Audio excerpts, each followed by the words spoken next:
Hi, everyone. My name is Adam Novak. I'm a technology vice president here at PAN. And just last semester, we actually extended our PAN portal program. So for those of you who are not familiar with the program, it's basically a one-on-one mentorship program with graduating seniors in the PR profession. And this semester, we did something that we haven't done before. We extended our partnership to 3 schools, one of which is North Carolina A&T University.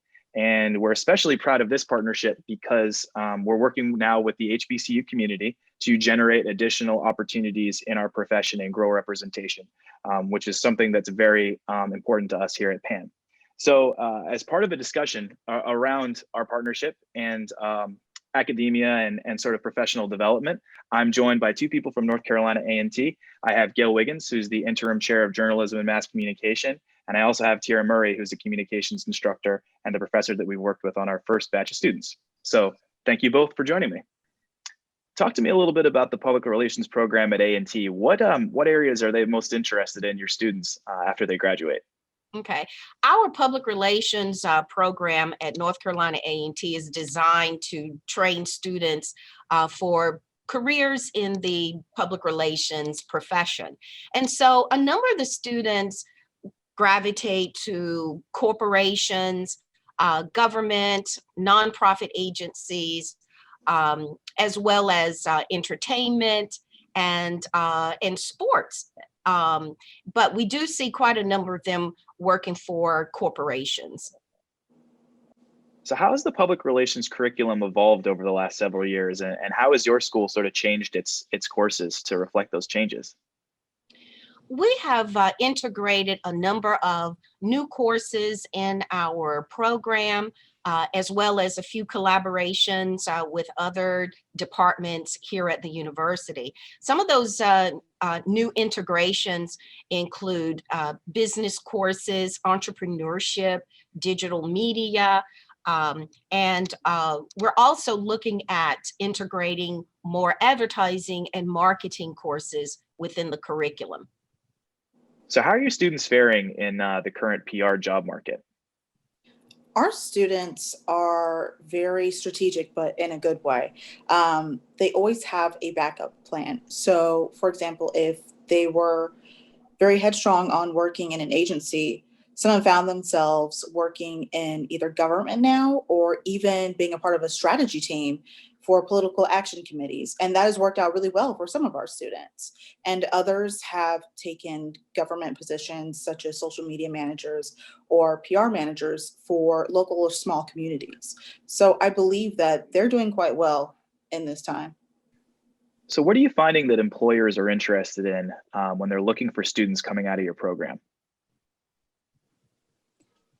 For our students, what I've noticed the most are the top 3 things, which are your work style, your knowledge of current software, and also writing abilities. But with work style, seeing if the student can work independently, I've noticed that even with our interns, their sites will specifically want them to have independent work that they can do at home, especially during this climate, or to see if they can work independently and then come together to do group work. With software, this goes along the lines of analytics for social media and just for site viewership. And then along with CMS, if their website is attractive for viewers, and then also the editing portion, which is, can they edit videos? Can they edit pictures? And then clearly the last one with the writing abilities, can they write for their demographic? Are they able to do that? And Gail, you're finding that students are being very creative and resilient in terms of finding relevant experiences as well, right?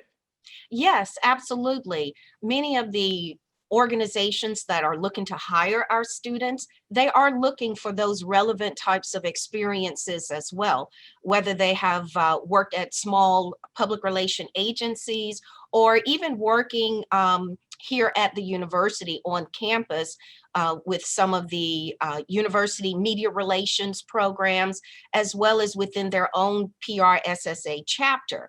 And so all of these experiences, hard skills, soft skills, those communication skills are extremely relevant in in the hiring process. So those types of experiences are what many of the organizations are looking for as well. How have e-portfolios played a role in supporting students throughout their job hunts? E-portfolios are so essential. I light up when I talk about it because thinking of all the students' work that they produce, in really a max of 3 weeks is amazing. Their e-portfolios are so important. Not just the aesthetic of it, if it looks nice and if it's pleasing, but the quality of the content that's in there. I often stress to students, you should not be adding classwork because classwork cannot get you a job. So this, pressures them to go and produce content on their own, which from a student who's adding regular coursework versus content that they've produced outside of the class, it's a complete difference. It's a total 180 difference from the portfolios that you would be viewing. But employers, they are very appreciative when they look at a portfolio because they see that the student has put the time in to create something that is personalized. It's their truest form that they will get to view them as a candidate rather than actually seeing them in person. And Gail, this is really a confidence booster for students as well. Yes, absolutely. This is such a great form in preparing our students for the real world. And when they're able to showcase their best work, this is a good way of marketing and branding themselves. And it just boosts their confidence when they're able to show their work to other industry professionals. So what can the broader PR community do to advance opportunities from students from historically Black colleges and universities? The PR community organizations could actually work with universities or PR programs by participating in their career fair.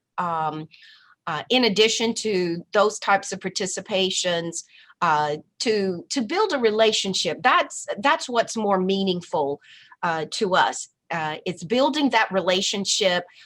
In addition to attending the career fairs, we want them to come back year after year after year to get to know our students to get to know the organization, because it's very critical or very important to our students that they feel that they are wanted there and that they are a good fit for the organization.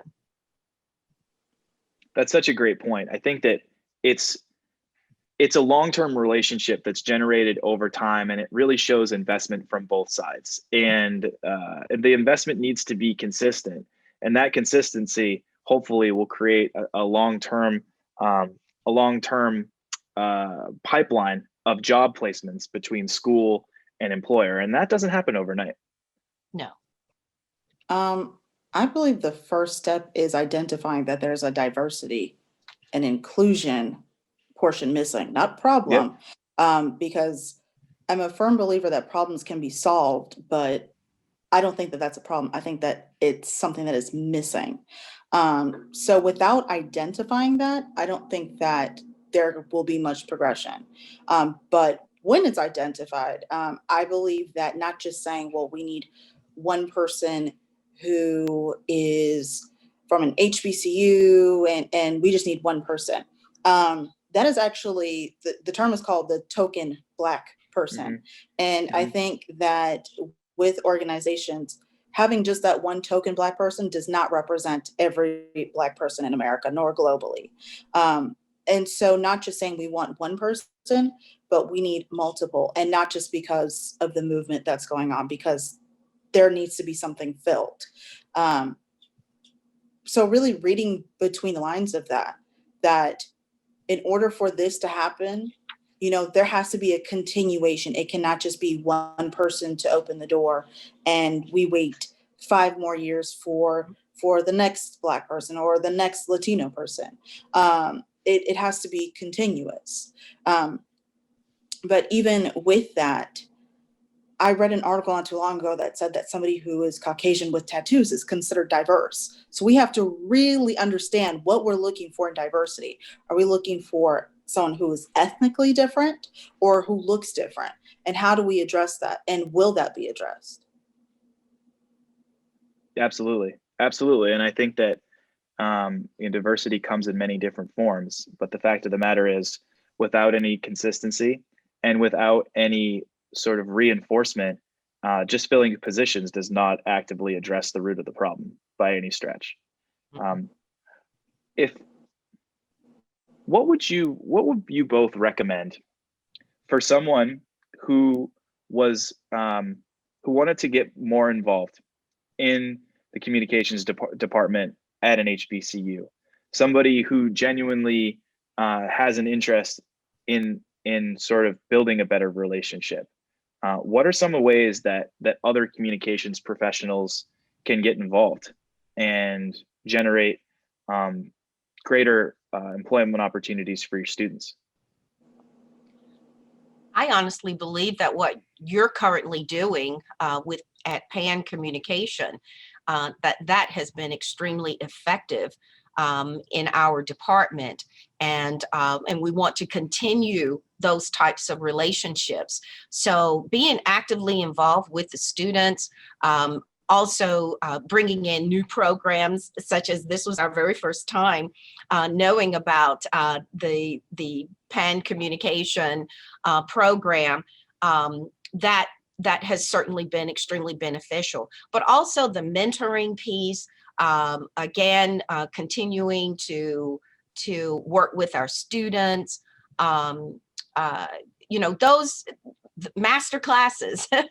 I'm thinking of a number of things that have worked in the past, but I think the bottom line is that the more you get to know our students and the more our students get to know you, that we can become that pipeline and be extremely reflective of diversity as it relates to the community that we serve. Well, on behalf of our entire Pan Portal team, we sincerely appreciate your partnership and we appreciate your work with us. And we've really enjoyed getting to know your students, hearing about their career aspirations, hearing about their dreams in the field. And it's been a wonderful experience so far. Again, we feel so fortunate to be affiliated with you guys, and we very much appreciate our partnership. I think I speak for everybody at Pan when I say that we sincerely appreciate your partnership. And we've really enjoyed getting to know your students over the past semester, hearing about their career aspirations and working with them to grow their interest and experience in the field. And we sincerely appreciate your partnership and your work alongside us to better build this program. And we're looking forward to many more semesters and hopefully a lot more employment opportunities from your students in the agency field. So thank you both for your time again. Thank you so much. Thank you.